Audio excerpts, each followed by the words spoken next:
They called themselves Bonnie and Clyde, but unlike the legend, they didn't run. They stayed, slept, laughed, and played music, while death lingered just a few feet above. What kind of love turns murder into routine, and a house of death into home? The blood had soaked through the ceiling before anyone outside noticed anything was wrong. A dark stain, barely visible from the upper floor, began to seep down through the drywall, thick, damp, and oddly silent. Inside the home at 1900 Tyson Place, Lawrenceville, Georgia, 2 bodies lay upstairs in a master bedroom, decomposing behind a door that had been glued shut. On the walls of the living room below, dozens of framed photographs smiled down, images of a teenage girl wearing a martial arts uniform, posing with medals, standing between her grandparents, their faces now bloated, lifeless, and forgotten above. The crime scene presented a unique psychological contradiction. There was no sign of forced entry, no struggle outside the primary room of death, no evidence of panic. Instead, the rest of the house was disturbingly ordinary. Fast food wrappers, soda cans, and cigarette butts were scattered across the living area. A TV remote lay on the couch. The air conditioning was set to maintain a comfortable 70 degrees. Yet upstairs, Randall and Wendy Bjorge were dead, killed days earlier, their corpses left to decay while someone continued to live casually beneath them. Forensic evidence later confirmed that the grandparents had been murdered with a blunt object and a knife. Randall had deep cuts to the neck, consistent with slashing. Wendy showed signs of blunt force trauma and restraint. There was bleach on and around the bodies, suggesting a post-crime attempt to mask decomposition odor rather than conceal evidence. The door had been sealed from the inside using industrial-strength glue. The scene reflected not fear or haste, but intentional containment. Someone had planned to remain close to the bodies without being interrupted. Psychologically, this crime scene reflects a high level of emotional detachment. The absence of remorse is not inferred solely from the act of murder, but from the behavior that followed. Remaining inside the home for multiple days, sleeping under the same roof, and continuing routine behavior suggests a complete cognitive separation from the gravity of death. This aligns with traits seen in individuals exhibiting callous, unemotional characteristics, often associated with early-onset conduct disorder or emerging antisocial personality structures. The primary suspect, later identified as 17-year-old Cassandra Bjorge, had a history of behavioral problems, including prior violent outbursts toward family members and chronic defiance. However, none of those incidents escalated to this level of brutality. Investigators noted that she was not alone in the house. Her 19-year-old boyfriend, Johnny Ryder, was with her for the duration of the post-homicide occupation. Their shared presence, amid filth, decay, and silence, was not an accident. It was deliberate, mutual, and psychologically revealing. Their actions showed not only a lack of empathy, but an apparent redefinition of the space they occupied. The house, once a symbol of structure and family, had become a private domain, sealed off from the outside world, physically and mentally. In criminology, this phenomenon is often referred to as territorial reclamation, in which offenders transform the scene of the crime into a safe zone for post-crime fantasy or bonding. In this case, the house became a twisted sanctuary where the rules no longer applied. The presence of food deliveries and messages sent from Wendy Bjorge's phone to concerned relatives indicated a calculated effort to delay discovery. Cassie used her grandmother's identity to respond to texts, buying time. But no genuine escape plan was in place. There was no indication that either suspect had attempted to leave the area. This raises questions about the actual motive behind the killings.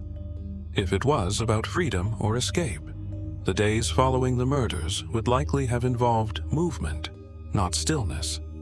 The suspects didn't flee because they didn't want to. They stayed because, in their distorted logic, they had won. This phase of the case defies conventional expectations of teenage homicide. Most adolescent-perpetrated killings stem from impulsivity, emotional overload, or peer-driven escalation.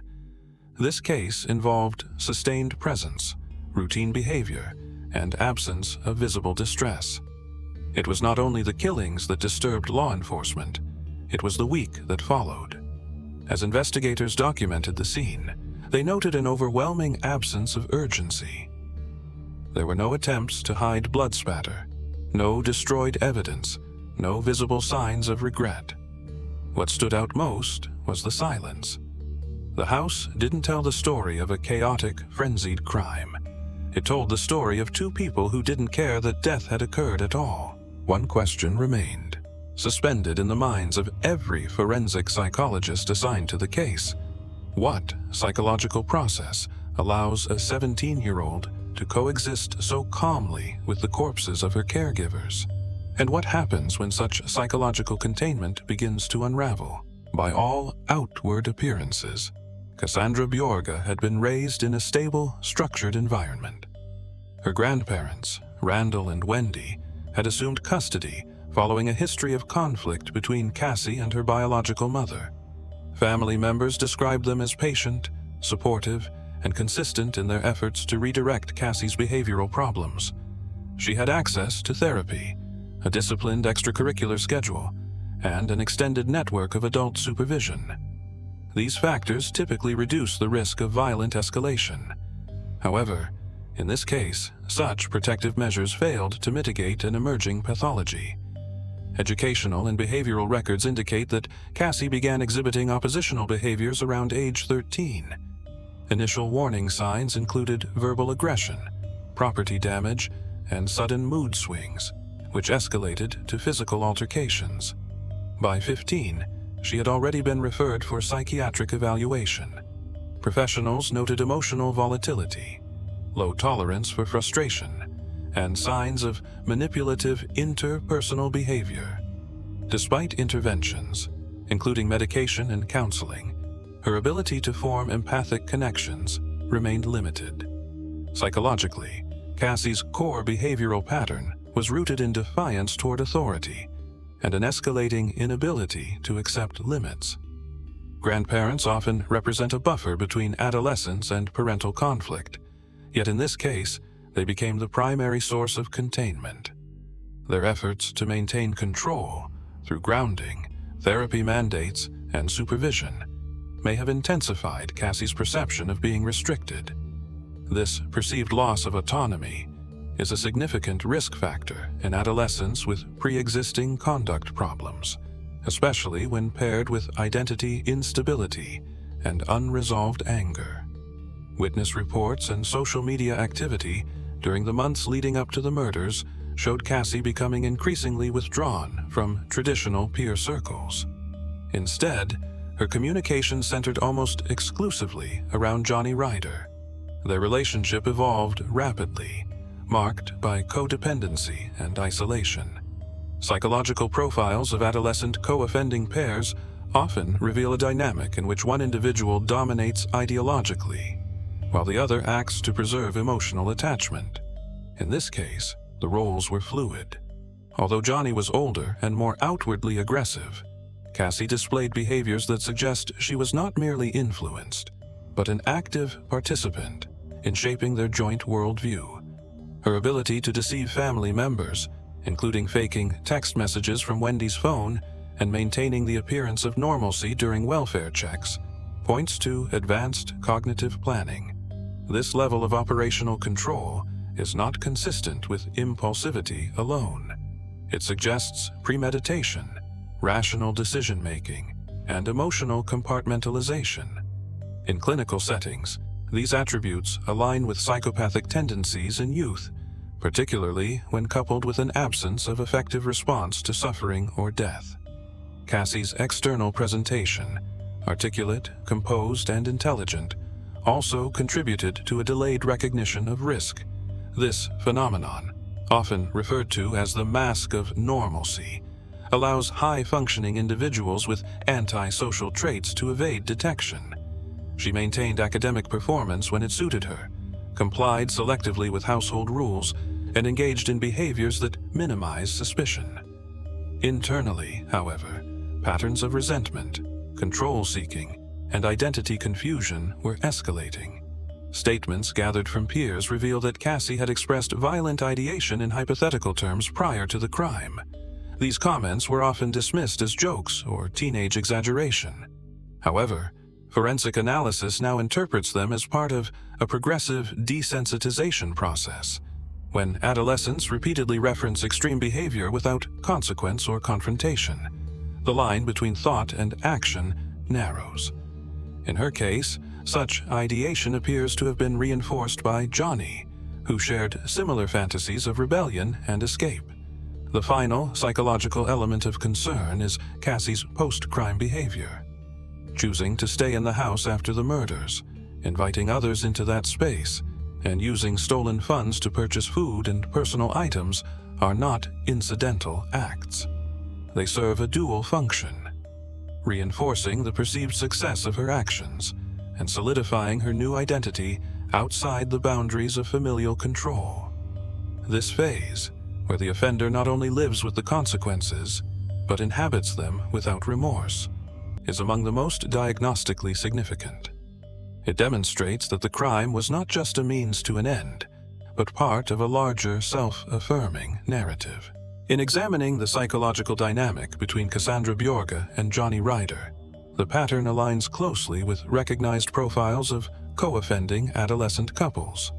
These partnerships are often marked by emotional fusion, mutual reinforcement of deviant thinking, and the gradual erosion of external moral reference points.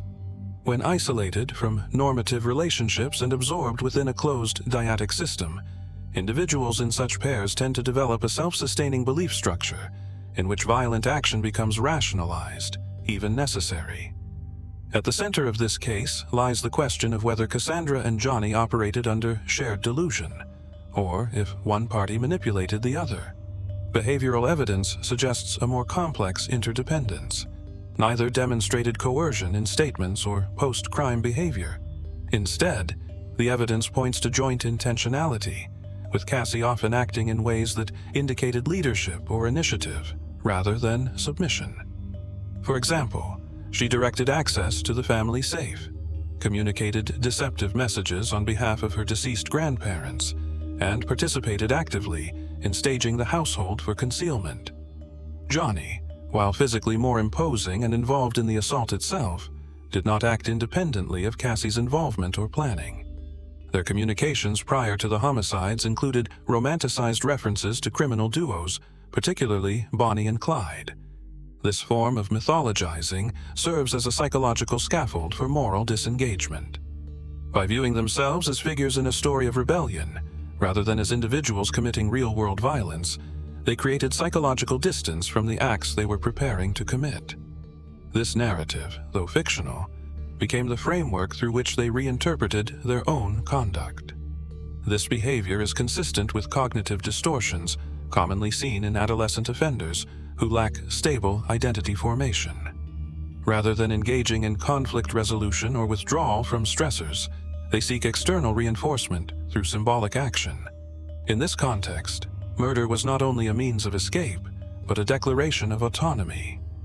Their relationship, centered on mutual validation and shared hostility toward authority, became the vessel for that declaration. During the week following the murders, their behavior further emphasized their psychological enmeshment. They did not argue, seek distance, or express remorse to one another.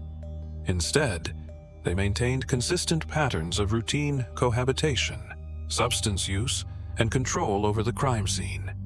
Their unified behavior during this period suggests that their attachment, however distorted, remained intact. This attachment was not built on healthy emotional connection, but rather on shared grievance and mutual dependency. Such bonds often resist external intervention, as the relationship itself becomes the primary source of stability, regardless of its destructive consequences. At no point during this period did either party reach out for help, express regret, or demonstrate conflict over the severity of their actions. This absence of moral dissonance is notable. In cases where one offender experiences a psychological break or realization, behavioral divergence becomes evident. Here, their synchronization persisted. They made coordinated decisions regarding who to contact, how to manage appearances, and how to sustain their presence within the home undetected. This degree of cohesion suggests pre-existing alignment in values and a shared threshold for violence. What remains to be fully understood is whether their emotional connection was genuine or constructed entirely around the context of shared deviance. Did they love one another in a way that reflects typical adolescent attachment? Or was their bond simply a byproduct of shared pathology? The answer to this question requires a deeper analysis of their interactions post-apprehension, particularly how each attempted to shape the narrative of responsibility under interrogation. At no point during this period did either party reach out for help, express regret, or demonstrate conflict over the severity of their actions. This absence of moral dissonance is notable. In cases where one offender experiences a psychological break or realization, behavioral divergence becomes evident. Here, their synchronization persisted. They made coordinated decisions regarding who to contact, how to manage appearances, and how to sustain their presence within the home undetected. This degree of cohesion suggests pre-existing alignment in values and a shared threshold for violence. What remains to be fully understood is whether their emotional connection was genuine or constructed entirely around the context of shared deviance. Did they love one another in a way that reflects typical adolescent attachment? Or was their bond simply a byproduct of shared pathology?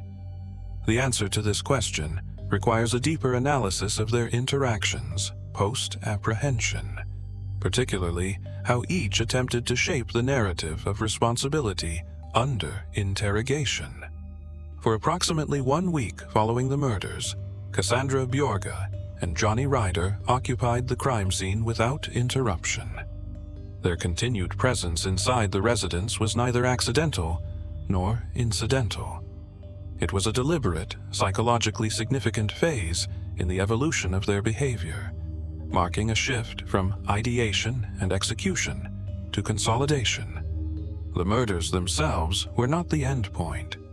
Instead, they served as a gateway into a new, self-created environment where the offenders redefined boundaries, morality, and consequence on their own terms.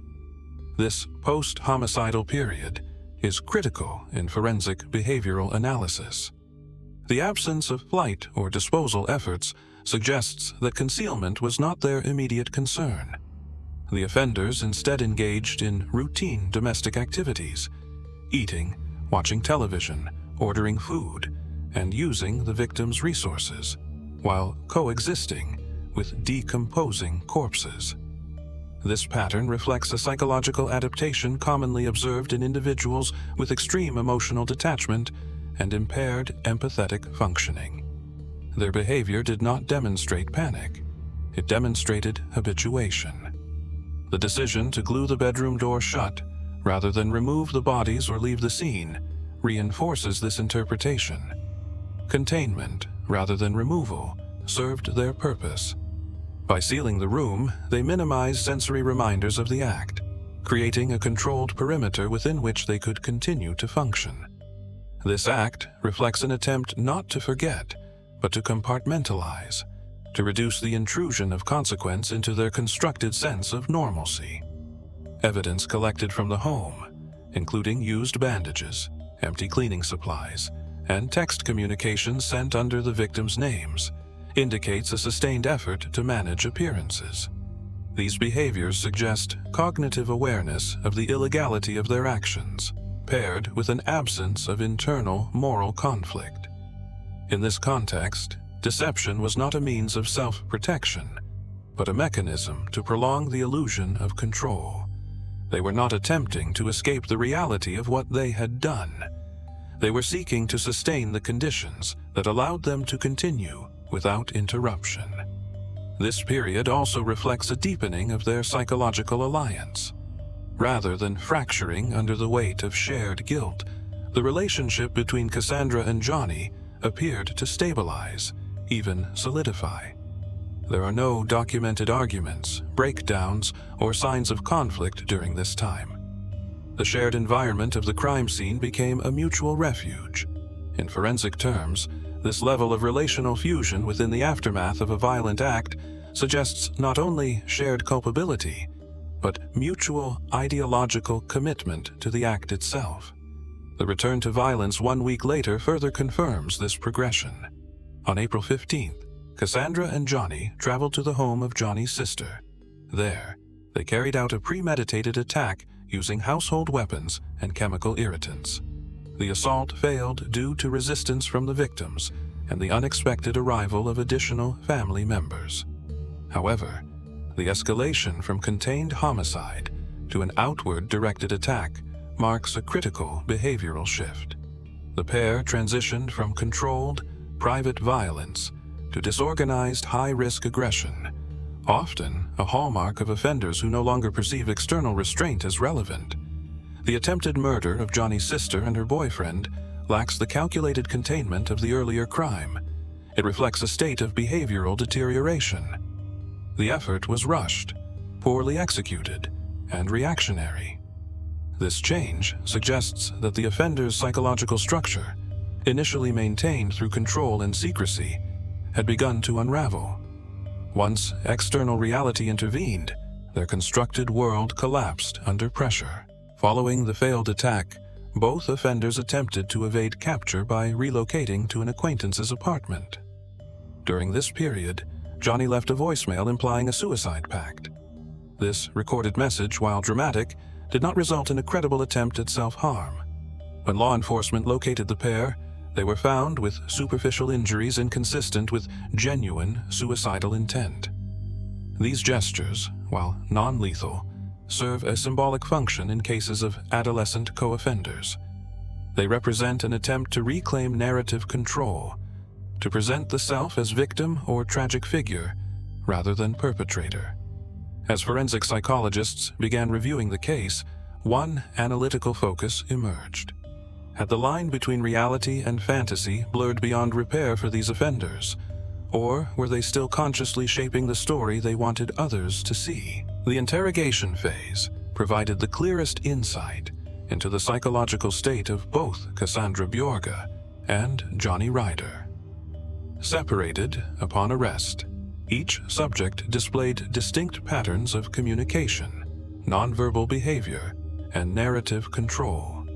From a forensic perspective, these sessions were instrumental in evaluating individual accountability, emotional affect, and the degree of manipulation present in their respective statements. Cassandra entered the interview room composed and alert. Her posture was relaxed, her speech organized. She engaged with investigators willingly, offering information with minimal resistance. Throughout the initial hours, she exhibited an incongruent affect, maintaining a calm or at times cheerful demeanor while recounting details of the murders. This emotional disconnection from the gravity of her actions is a critical behavioral marker. It suggests the presence of a dissociative or compartmentalized processing style, common in offenders with callous, unemotional traits or emerging psychopathy. Her narrative was structured to minimize personal responsibility. She repeatedly framed Johnny as the initiator of the plan, positioning herself as reluctant, emotionally overwhelmed, or manipulated. However, under questioning, contradictions emerged. Investigators presented evidence of her direct participation in concealment efforts, deception toward extended family, and premeditated actions unrelated to Johnny's influence. Rather than react with panic or guilt, she adjusted her statements in real time, demonstrating cognitive flexibility and strategic awareness. This adaptability is not typical of individuals experiencing genuine trauma or coercion. It reflects an intent to manage perception and control the narrative within the confines of legal accountability. Throughout the interview, Cassandra avoided emotional language when describing her grandparents. She did not express sadness, remorse, or internal conflict. Instead, she focused on procedural details: who did what, when, and how. Her language was mechanical, her tone stable. This clinical detachment further supports the theory that her actions were not reactive or impulsive, but cognitively processed and morally disengaged. The ability to recount violent acts without emotional disturbance suggests a severe deficit in effective empathy. Johnny Ryder's interview followed a different pattern. His responses were short, guarded, and often non-committal. He refused to elaborate on key details and declined to provide a clear timeline of events. His avoidance may be interpreted as self-preservation, but it also prevented investigators from identifying any potential internal conflict. What he withheld may be as telling as what Cassandra revealed. His behavior throughout the process lacked initiative. There was no effort to shift blame, express justification, or convey emotion. This passivity may indicate resignation, but it may also suggest a subordinate role within the dyadic structure of the relationship, functioning as an executor rather than architect of the plan. When compared side by side, the interrogations revealed divergent psychological profiles. Cassandra demonstrated traits associated with calculated control, emotional detachment, and narrative construction. Johnny appeared emotionally shut down, with minimal engagement in self-explanation. While both exhibited moral disengagement, the mechanisms by which they expressed it were distinct. This divergence may be relevant for understanding the internal dynamics of their partnership and the allocation of intent. Legal proceedings affirmed their shared culpability. Both were ultimately sentenced to life imprisonment, with parole eligibility after 60 years. The sentencing reflects judicial recognition of their youth, but also the severity and premeditation of the crimes. From a criminological perspective, this case raises important questions about how early intervention systems assess risk in adolescents with behavioral disturbances, especially when those individuals present with high cognitive functioning and limited emotional reactivity. The Bjorge-Ryder case exemplifies the dangers inherent in emotionally enmeshed adolescent relationships, marked by shared grievance and mutual reinforcement of antisocial values.